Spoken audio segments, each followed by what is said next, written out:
Welcome to the Unsaid gathering of four gallant, genius-level gentlemen to unpack the realities of not only our own lives as Black men in leadership, but also the ways in which we can think more intersectionally about the ideas of masculinity, about leadership, about personhood, as we engage in the world. And we're here to speak for ourselves in that. Feel free to hop in the chat if you got questions, you got something you want to say. Go ahead, and we're gonna kick this conversation off today. High-level conversation is about this idea of violence and the question of what it is, why it is, and why it persists. We want to be specific because Chicago, we all here in Chicago, man, and it's really known as a city. We have a reputation for being a fairly violent city. I know each of us has our own take on that, and we also know the difference between when people outside, in their minds, what that means versus what we as people who reside in the city actually know it to be. But a young boy was shot and killed up outside of Senn High School up on the north side of Chicago in the Edgewater neighborhood. He was only 16 years old. There are two boys that are currently being charged with his murder. They're being charged with first-degree murder. Neither one of them is over the age of 18. One of them is a 14-year-old. One of them is a 17-year-old. They were said to have driven up to the school. They said they think it was a targeted shooting. And this young man was accosted by these two brothers who hopped out the car, shot into a crowd of three people, the two guys he was walking with. Three kids were shot. One of them was shot in the chest, the jaw, and the arm. He was said to be in grave condition originally. I believe he has survived. And then another young man was shot as well in the leg, and he is currently recovering. Of course, their families are all in our prayers, and also they're going to be malaffected by this. The reality of what it means to have a lifetime of injury, right? To be made into having a disability for the young man who was shot in the chest, the jaw, the arm. Like, this is not something that just goes away or heals quickly. We know that this is going to be a long-term journey for him. But I wanted to kick this conversation off and just also name, thank you, Jamal, for suggesting this topic. And I would love for you to hop in first with your thoughts on this and framing for this and how you're seeing this and what you want for our conversation this morning. I think it's important to start with the fact that Chicago is a violent city, but not in the ways that people imagine.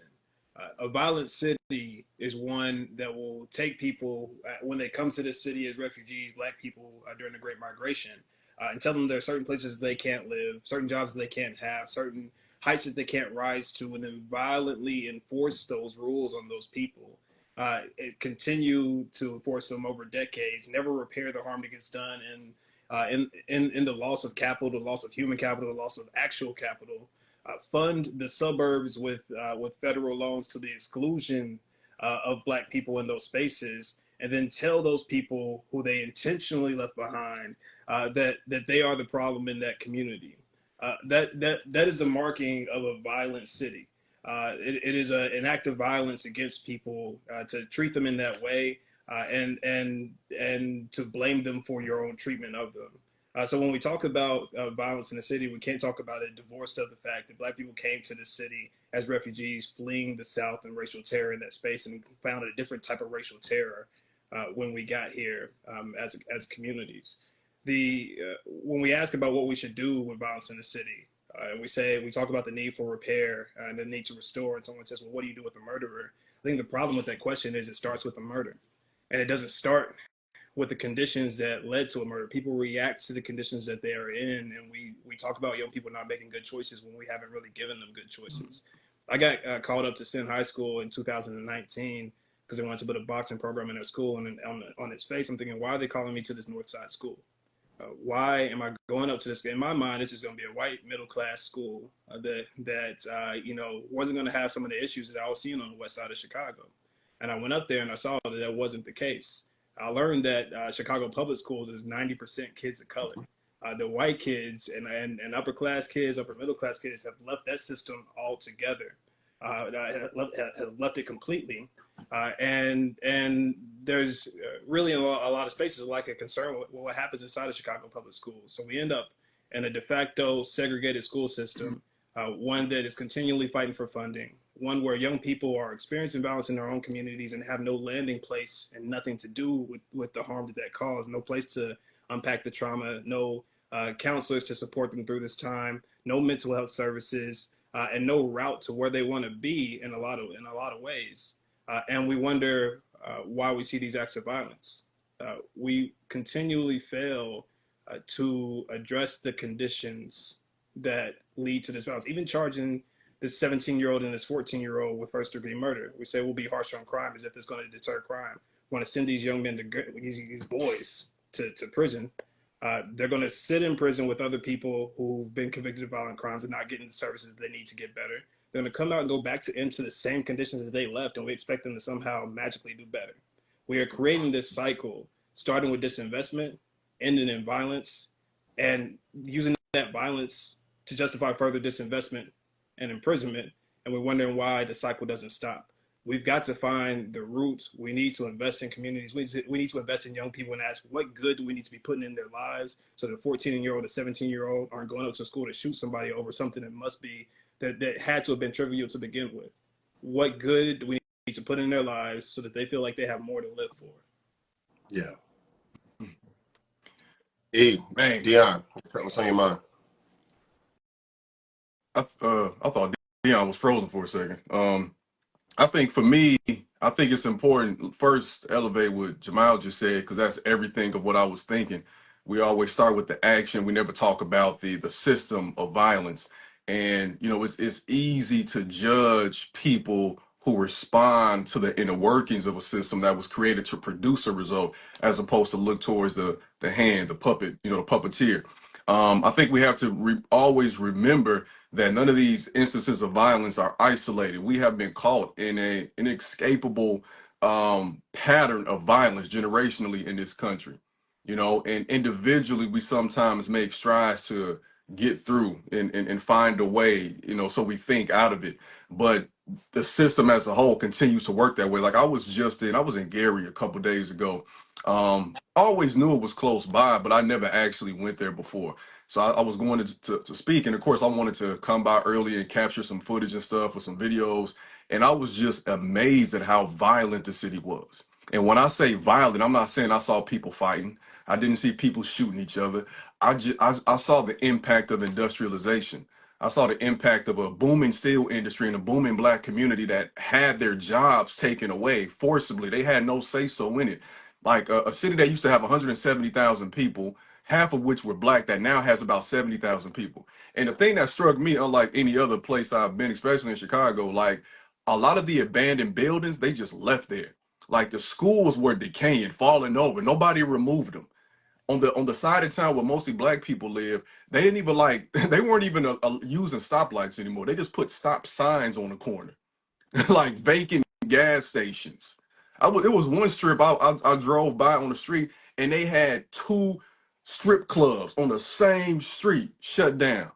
And it made me think of even the dynamics of how Harvey is set up, where you see more clubs than grocery stores and community centers, you know, like or more liquor stores than places that people can go, like what Jamal is offering. So like until we're able to actually nip that in the bud, we're going to continue to look at this and be shocked as if like we can't believe it's happening. I think of Yummy Sandifer, you know what I'm saying? I think of like Blair Holt, you know, like when I see these situations, I immediately think like what made us different, you know, because we're fighting something that like, and you know this, of course, X, like it has to be completely undone systemically.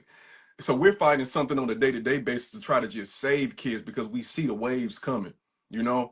And I think an important way for us to even look at this is what helped us not make that decision, even though the temptation was always there. Because we're no different than those young men. It could have been like one day could have been went different for us, and we could have been trapped in that same situation.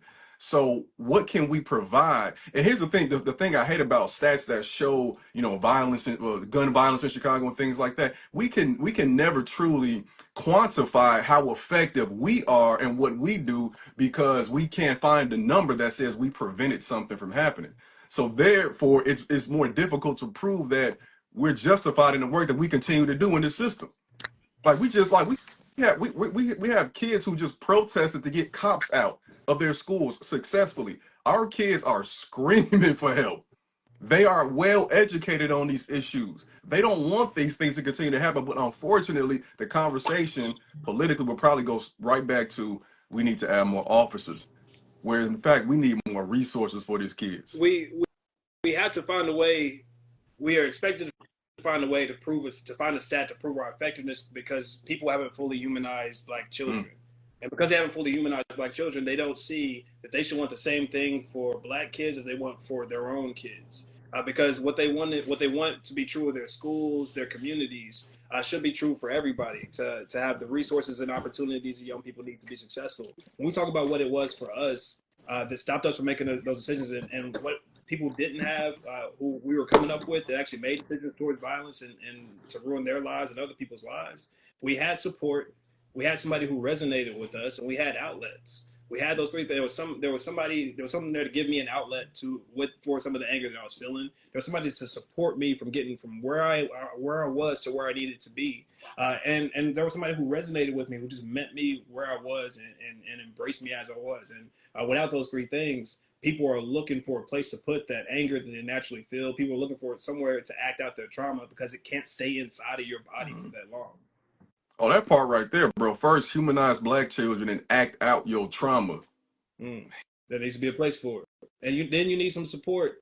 It's not just that outlet that's important. Yes, the outlet is important because it has to get out of your body, but to support you to say, okay, this is what you want out of your life.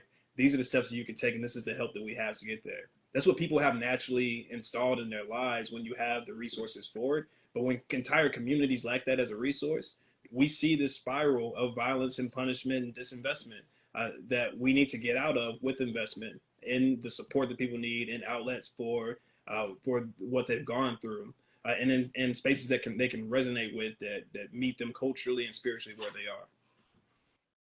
I want to insert that I think that the gap, what you and Jamal, what y'all are really framing up is the I want to say is a worldview that many people see as like the systemic argument for understanding as well as engaging in the work of violence and anti-violence, right? So how do we understand it? We first have to understand it within the environment within which it happens, which is a very different worldview from violence happens from individuals who are acting out, right? The individualist versus systemic framework, I think, is one thing I just want to bring into this conversation as being fairly distinct, and also a point of incredible disagreement within the Black community itself. Like I lost two of my kids last year to gun violence. Bradley Johnson and Larry Wright, and I think I've lost more before that, and every time I lose one of my mentees, I have to think about the question of, do I want the shooter in jail? Like that's a question that is very much more real, and not just an idea when you actually have the boy and the body. You have to think about how much you actually believe this systemic thing, and how much you actually want justice to be systemic and more broad than just individual. And it has taken my lifetime to move from a desire to imagine that justice for me, justice for Larry's mama, justice for the hood that loved him, justice for all of us is whatever our government apparatus currently has the capability of executing it to be, which right now is just jail. The assumption that I'll feel peace because someone is off the streets who may be a shooter is not where my heart's at right now. But I also want to say that for a lot of people, they want that. They want that. And they themselves believe justice to be jail, justice to be more police, justice to be that anti-violence is about creating more safety, and safety is about bringing in more security, right? And there's a long path to creating community safety that many people are saying, well, if you don't have to have the possibility of burying your child, then you need to stop talking about how I need to support some solution that reduces our security in our own neighborhoods, i.e. what they envision police as like the way that we get safety. And you're also telling me to replace or even take away the only thing the government has promised me is a possibility for justice when this happens. I have no other promises. I have no other guarantees of what justice might be other than what the government said I can get, and they said I can get that other boy in jail. Like, that's a very, I just want to just call out that this is a monumental ask of emotional, psychological, and ideological difference that we're asking people who are currently feeling pain and are most currently at risk of feeling it more. And that the empathy that I now face my own people with, who call for more police, who call for more jails, who say this whole community health program, violence is a community health issue. No, it's some knuckleheads out here that are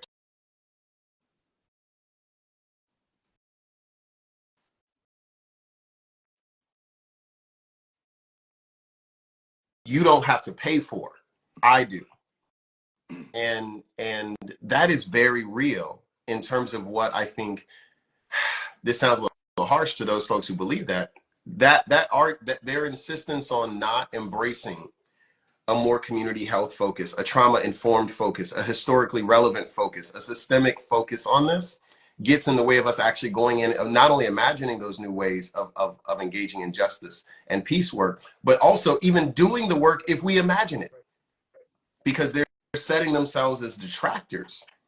And I think that that's really hard, but I also think that the systemic folks are really doggone hard on people who are losing their children and telling them, you need to understand that your child was not your child. It was in a bigger context. And, you know, your child, we need to have a 10-year project, because that's very insensitive to tell someone who just put a child in the ground. That's very insensitive to tell a young brother, a sister of somebody who loved that child or loved that young adult. Now, on the other side, we got the question of like putting more Black kids in jail. Larry Wright was somebody I didn't call the police on. First time I met Larry, he punched me in the chest while I was on the job at my nonprofit. Punched me in the chest first day on the job, bro. I'm like, yo, unsafe working conditions, assault by a minor, like, like he's 17 years old, but he's swole, he diesel. He coming out of the alternative school next door. He see me come in with my little Argyle sweater vest and my collared shirt, and I'm looking super goofy for the West Side. I'm in Holy City.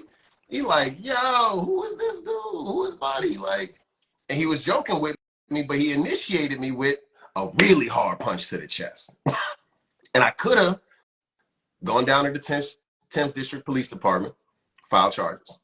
Assault, not aggravated because he ain't used a weapon. I could have gone in and told the executive director, man, this is unsafe working environments. I'm being harassed and assaulted by the youth here that we supposed to be helping. I could have done all that stuff. I went to the gym. I was like, I'm going to get big enough so Larry ain't going to want to do that again. And if he do, I'm going to have something for him. Off the record. Right? Me and Larry ended up becoming like best friends. He was like little bro. And so when I had to bury him last year because somebody else took his life, all of those memories, all of that growth, taking him to get his first driver's license, teaching him how to drive, taking him to his first vegan restaurant, going up there and helping him with his FAFSA, making sure he got out of that alternative high school. All of those memories, they went down in that box with him. All of that investment. That's what people are carrying when somebody else comes up on the other side and it's like, you need to think systemically. This feeling real individual right now. I just wanted to add that in there. Because, we can talk from the 10,000 square foot view, but people were feeling it on the couches, people were feeling it on the porches, people were feeling it on the street level. And there has to be a level of empathy. We have to recognize that when we talk about systemic investment as a response to crime, it is actually an unpopular idea. It's not only unpopular broadly within the country, it's unpopular within the Black community itself. Because when people are feeling that level of pain, they want a reaction. And it is natural to want a reaction as opposed to a response. And what we need one of the things that we need to get across is that what we're asking for when we talk about increased investment in policing is the only thing that we've ever gotten. It is the only thing that we've ever gotten, and this is the results of that level of investment. We are looking at the status quo and asking for more of the status quo, so that we can stop crime from happening. That doesn't feel good to the person who was burying a child. It didn't feel good to me when students of mine were killed, when friends of mine have been killed.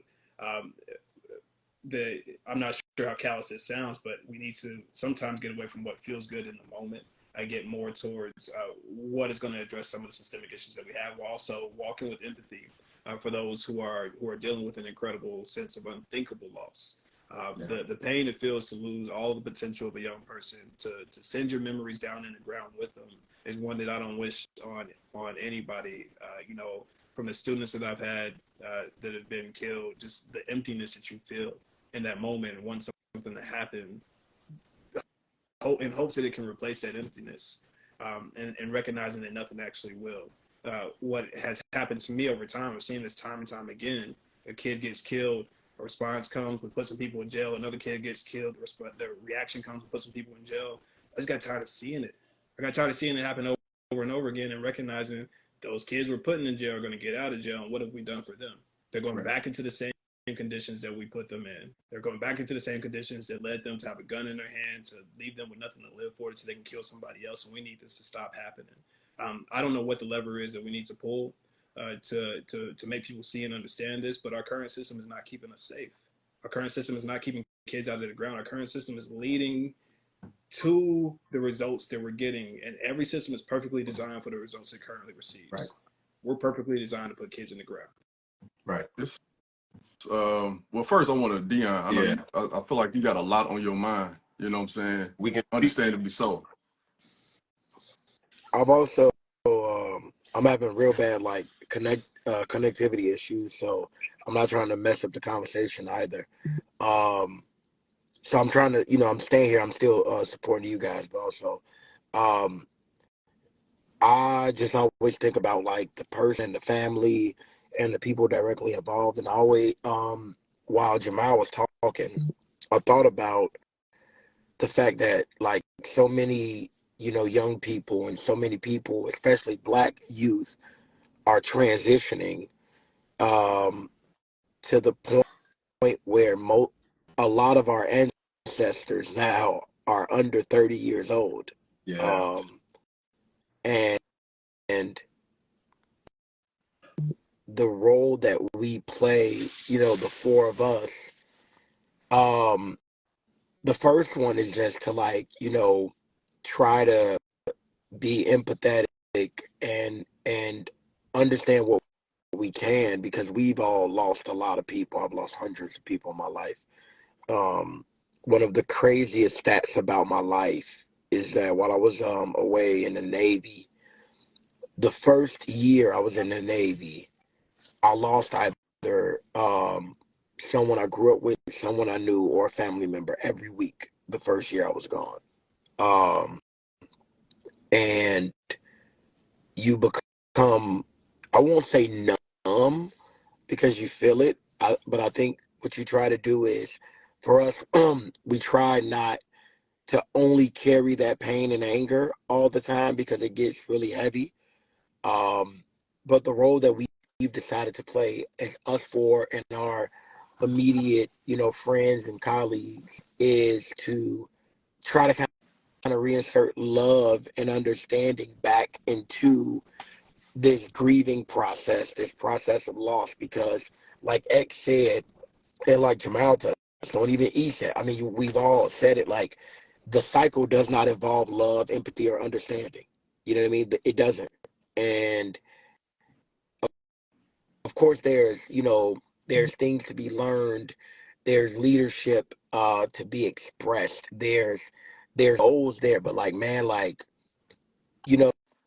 I try to just sit still for a minute and just feel it, because we have to.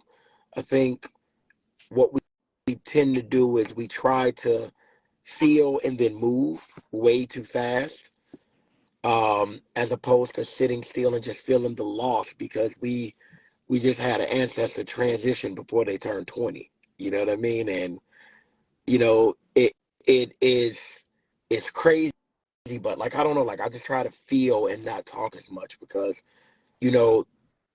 that that life that we lost deserves to be missed. You know, we deserve to not have business as usual. We deserve to wish it was that it would stop. But like, I mean, damn, like I'm just, you know, we say we tired of it, and then somebody say it always been like this. Yeah, but death is not something, it's something that we know to be true of life, but I don't want to accept that this is the norm anymore. You know what I mean? I want to be shocked.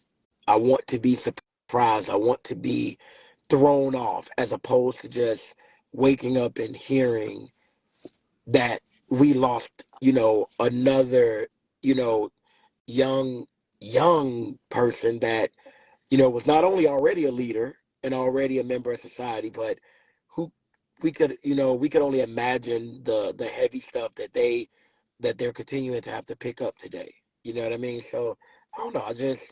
I feel like it hurts.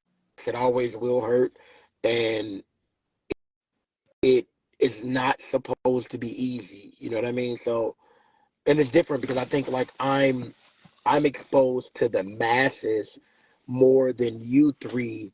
I think you three are way more exposed to youth more than I am. So, you know what I mean? Like I don't know. Like I'm listening and I'm learning from you all, but also I'm just like, damn, you know. Somebody somebody asked what system to name the system, be specific about what system we're talking about. And I think it is important to name the system that I believe can end in the murder of Davion by two other teenagers. And when I think about the system, I think about a system that intentionally excluded a group of people from access to resources, told them where they could live, what they could do, penalized them when they moved out of those spaces, policed their neighborhoods at a higher level, redirected resources from their neighborhoods out into the suburbs, disinvested in their schools, creating fewer options for job opportunities, and did not invest in the health, mental health, or economic resources that are necessary for success. I'm talking about a system that will do all of those things and then punish people for the outcome of it. That's what I see in a system that can lead to the murder of Davion and will continue to lead to the murder of many young people, many older people, many people in our city, because we see the pattern that it has created, and the question that we always have to ask ourselves is, how do we break the pattern? And I think we break that pattern with investment. I think we break that pattern with repair as accountability, with restoration as accountability, as opposed to prison time as accountability. There will be people that we don't know what to do with in immediate. That doesn't mean we let everybody out of prison immediately, but we work to solve the root issues, the basal issues in economics, education, mental health, physical health, basic needs that are leading people to make these decisions, because it is seeming as if it is inevitable that a young person will pick up a gun and kill someone in the city a few times a year because of the conditions that they're coming up in. We can talk about their personal accountability, but there's also systemic accountability within this, and we need to do what is within our power to stop this from happening. And there are things within our power that we can do. I think it makes me even think of the framing, like, and I'm certain that we steer clear of the usage of that term, black on black crime, and for a particular reason, of course. But I even feel like the framing of that needs to be different in terms of like the violence towards us. You know what I'm saying? Like, it's not black on black; it's system on us. It's you know what I'm saying? Like it's perpetual. It makes me think like my first 2 years of teaching, I taught at an alternative school in Roseland, and I want to say like. I don't know if the young man got killed that year I was teaching or later when I left. And then when I started teaching in Joliet, my first month and a half on the job, a young man, Adrian Knox, and quiet dude. I'll never forget because he stayed after that day to make up work, and then the next day he didn't come back. I'll never forget because like these kids that I've lost, for the most part, like vast majority were like in the classroom, different than how society would judge them. like you know, great dudes, like very personable. We had a great time in class. These ain't people I'm throwing out, writing referrals for, and all this type of stuff. And that's even something that I had to even on another note to process, because the pressure of an educator to just refer kids out and get rid of them and toss them out, school to prison pipeline. A couple years after I lost Adrian, I had a young man who was, again, great kid, reminded me of myself a lot of energy and stuff like that. He didn't come back after Christmas break, not because he got killed, but he was up for murder, and he was 16 years old. And I like it never like the feelings never fail, like they never leave, because I go back to that moment and I just think of like, man, all that I was doing, all I was pouring, and you just are reminded of you're an individual fighting a system. It's not just you versus him mentoring him. You get him for 50 minutes a day. But then what community is he going into? You know what I'm saying? Like, where do our kids go when they're angry? We have, so I'm talking about the four of us. If I'm having a rough day, I can go to the gym. If I don't want to make it to the gym, I go to my basement. I got a bag down there. I can hit y'all up. I can call somebody. I can relax for a day. There's so many. I can hit up therapists or something like that. There's so many resources we have accumulated through through the work that we've done, that is really not because of our own merit, because of other forces that have helped us out, you know? And where do our kids go? Like, it seems very minute, but they closed down a movie theater on 87th Street. And I remember growing up, like, we would on 127, we would always go to Crestwood, or Country Club Hills. And I remember thinking one day when I moved out, I was like, we didn't have nothing in the city to do. And especially how far south I live, we didn't even have a park district. We ain't have a library in walking distance. If we ain't have nobody with a hoop in the alley, like, if I'm angry, I'm not about to go for a jog. That's just not, I ain't jogging in my old neighborhood, because what that look like, you know what I'm saying? So then where do I go?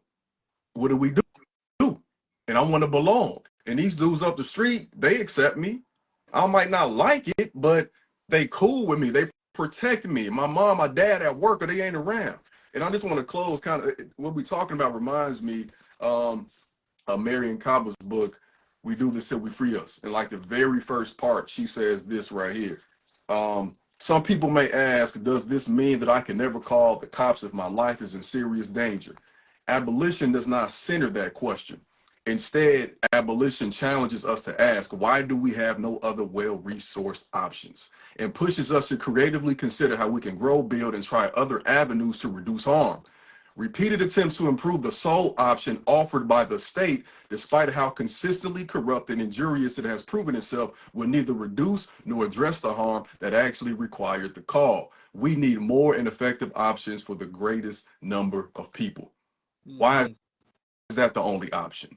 I mean, what you're talking about is going back to one of Jamal's first points, the idea of humanizing people writ large, right? In order to deal with the reality of prisons, police, and the injurious nature of our governmental system, as our comrade Miriam said, we have to first humanize people, and to humanize them is to allow them to be complex. Oftentimes, it is in the dehumanization, meaning that we objectify, or we other, or we thingify, as Martin Luther King would say, we thingify people. We have to be willing to engage in the innumerable level of complexity that is inherent in just one human spirit, right? When I was I remember one time when, when I was working with the shorties, they always gonna yell at you. They gonna cuss you out. Like shorties, like young brothers, North London in the hood, like you trying to mentor. Hey, I'm trying to help you out, young. Yeah, all right, bro. Like you gonna get yelled at. You gonna get disrespected. You gonna get dismissed. You gonna get cussed out. That's how they gonna come in. As an adult, I was only 23 when I started doing that. So I say, like, as an adult, and I know a lot of people might think it's like me, 38-year-old Xavier, doing what I do. But the reality is I started kicking that kind of stuff off when I was 23, and I had just come out of the same program that I was now a mentor for other shorties in the next generation in. You have to make a choice about the reality of what are you going to do when you are confronted with the verbal or physical expression of anger or violence, when you are trying to administer or engage in healthier solutions for young people. You're going to have to make a personal decision about what you think about that every time it happens, because it's going to keep happening. You can't just be nice. I was nice to him, and then This is going to be every time. You're going to have a new framework for engagement. And I had to step back one time. I got cussed out because I stayed after trying to help Shorty with the FAFSA joint. Man, you ex, don't nobody care about this, man. I don't even care about college, man. Man, I'm trying to go home. My mama going to be mad at me if I don't get all of this kind of stuff, right? He throwing his family into it, guilt with mama, like he the whole nine. And I'm sitting, I was like, bro, what is so hard about finishing these last 3 questions on the FAFSA? Like, you ain't got to be here. And I'm trying to help you. I knew this kid deep down loved me. And one of the realities is we have to understand that, I'm going to be specific, these boys are looking for belonging. They are looking for affiliation. They are yearning for tribe. The 14-year-old who sat in the back seat of the car that a 17-year-old drove to shoot a 16-year-old down in front of Sin, the 14-year-old was said to be the shooter. The 14-year-old. When I first got back to K-Town, when I first got back to North London, I remember my mentor saying, yo, X, our job is to be a better mentoring program than the Vice Lords. That's our job. We got to have a better, because what are they offering, X? Jobs, belonging, mentoring, on-the-job training, good supervisors, consistent pay, a sense of self, a definition of manhood. They're offering all of that free of charge. All they need is your soul. All of that free of charge. You can have a place where you feel like you belong. When you go home, your parents ain't making you feel like you belong. They're making you feel like you're a problem and you messing up. You go to school, hungry, tired, all of that. They don't act like you belong. They act like you're a problem, waiting to learn something. When you go to church, they don't act like you belong. They tell you to pull your pants up while you're coming in here smelling like weed because Jesus don't want that. This is the reality. This is the reality. Wherever they go, people are saying what they should be and are not curious enough and patient enough and have their own ability to endure the wrath of a child enough to make this child understand you belong here. You belong here with solutions that have a system.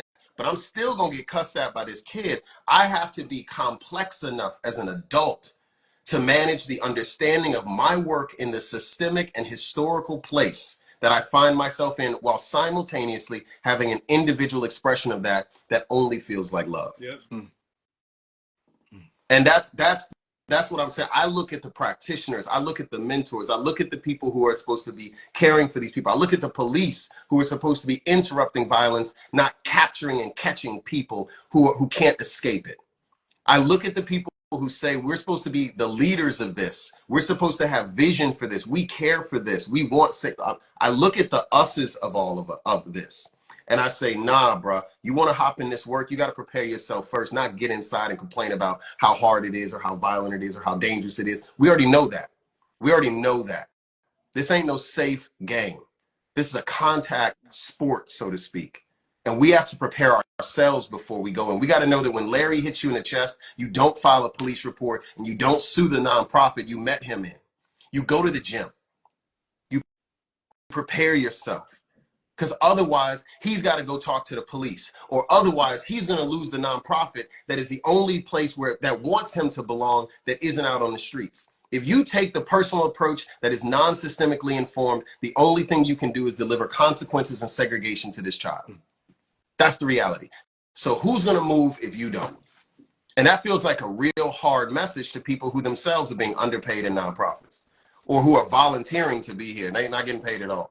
People who themselves are having challenges making rent, making their payments at home. And these, like, we ourselves are children of the desert, trying to help the children who just got out of bondage, who are now only entering a new desert. And we have to welcome them into this space of transformation, knowing that the promised land might not even be for us right now. We just building blocks and taking steps towards it. Like, that's tough. That's tough, but it requires a powerful humility, a courage, and a consistent practice for love, not just the desire for it. Man, something I thought that was, first off, thank you for saying that, man. That was heartfelt and powerful. And I'm just thinking back to so many times, especially when I started teaching, feeling that disrespect and having to really question, like, having that conversation with yourself. This is what you wanted, right? Like, Right. Okay. You know, my first time teaching, again, before I started working at that alternative school, the summer before I graduated, I did some part-time work there over the summer. And I never forget, man, my first couple of weeks, I had this back when, we still bought newspapers and stuff. So I had my paper, I'm coming in, I was about 20, 21. These kids, I'm only about 4 or 5 years older than these folks. And Yeah. one day I left my paper and then I had to go out in the hall and grab something. I came back, bro, paper was ripped to shreds.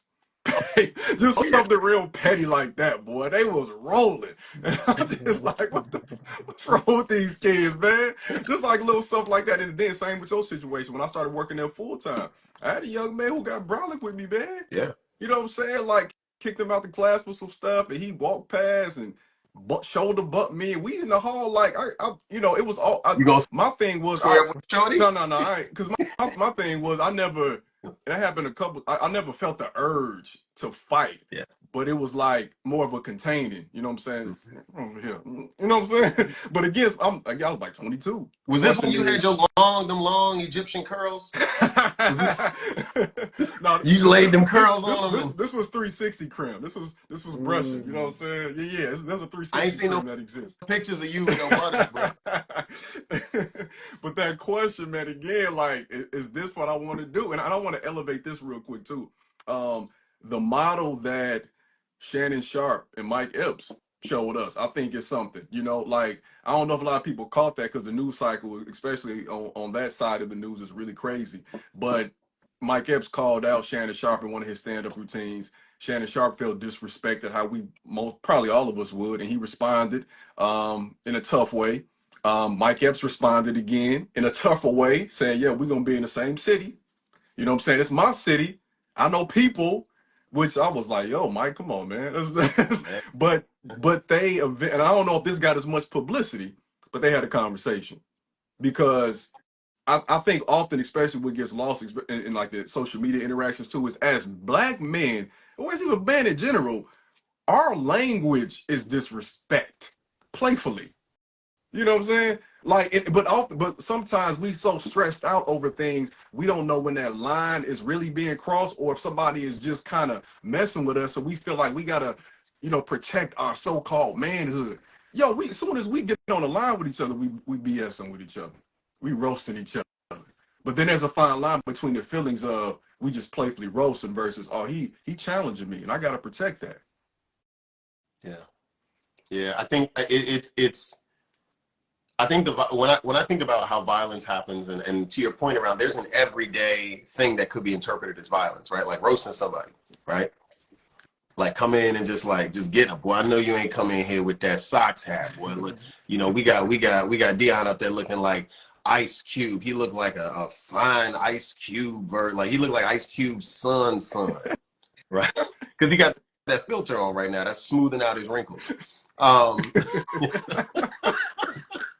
No, but that, right? Like we on a public forum and I'm gonna roast my boy. That's what we do, right? But here's the thing.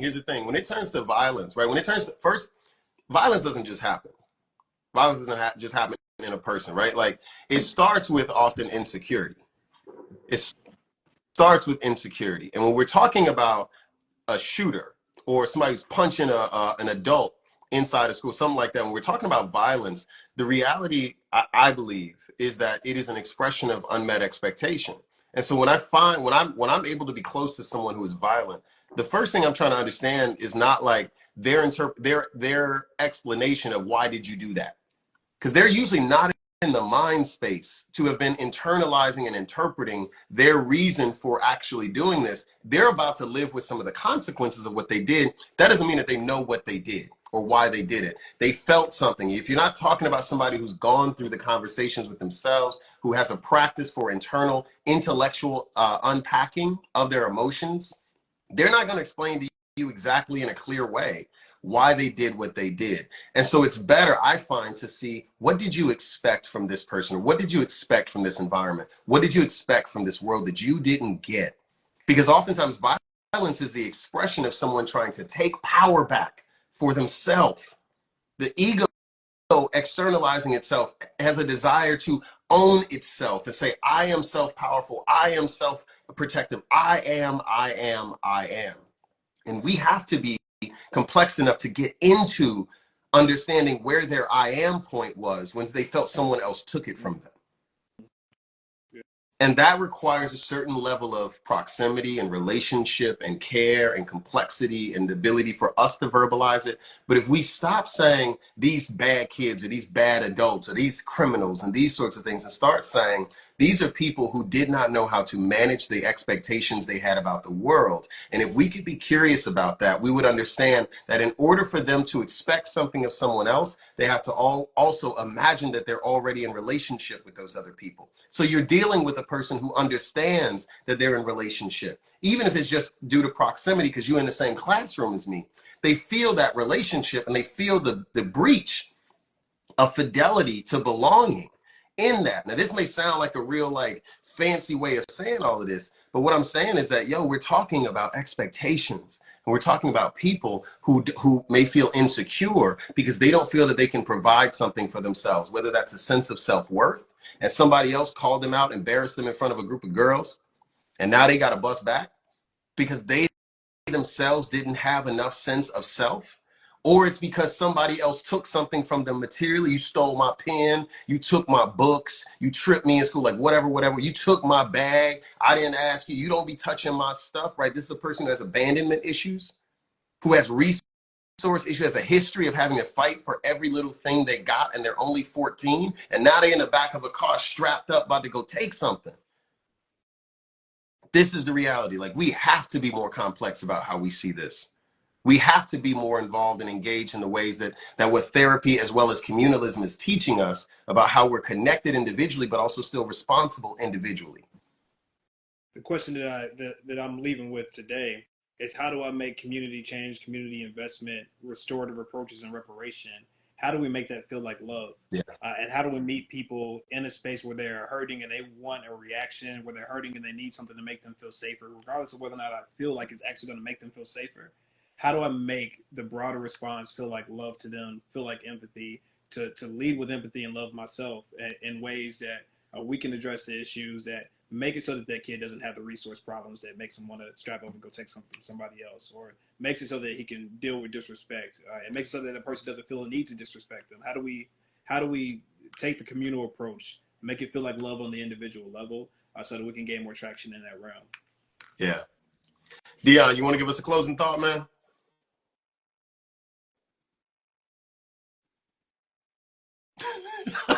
Wow. Wow. Hey man, listen. Wow. Listen, That's petty, bro. That's petty. Listen. I'm having so many issues with my phone right now. You So many issues. always having issues. We told you. Why Ernest in the chat? Ernest, you supposed to be on screen. I'm walking to the car, man. People can't know where he lives. This is why we can't overcome as a people. Bro, come on now. Hey, listen. Hey, don't real quick. I just want to say that what I'm leaving with is this is a contact sport, so we gotta keep reminding ourselves that that's for all of us. It ain't gonna never change.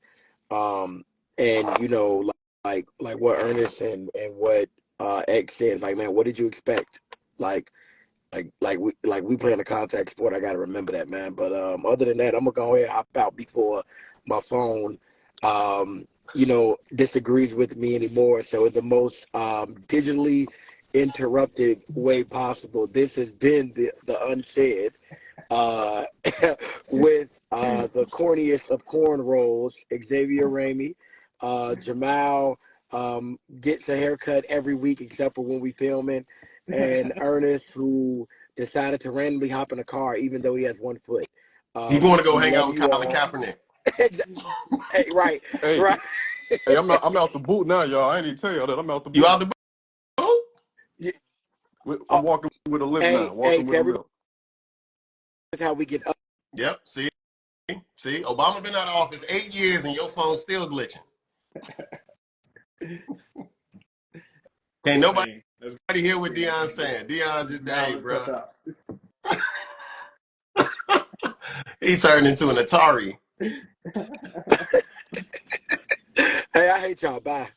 Bye. Hey, love you, brothers. Right, I love y'all, man. Y'all be safe, man. Yeah. Thank you, everybody who joined. Feel free to follow everybody here. Also follow the Unsaid Chicago. We'll see y'all next time. It's always going to be around breakfast time or lunchtime, ideally, and catch us when you can. We'll have this posted up on our page, the Unsaid Chicago. We'll also have it on our YouTube channel. Peace.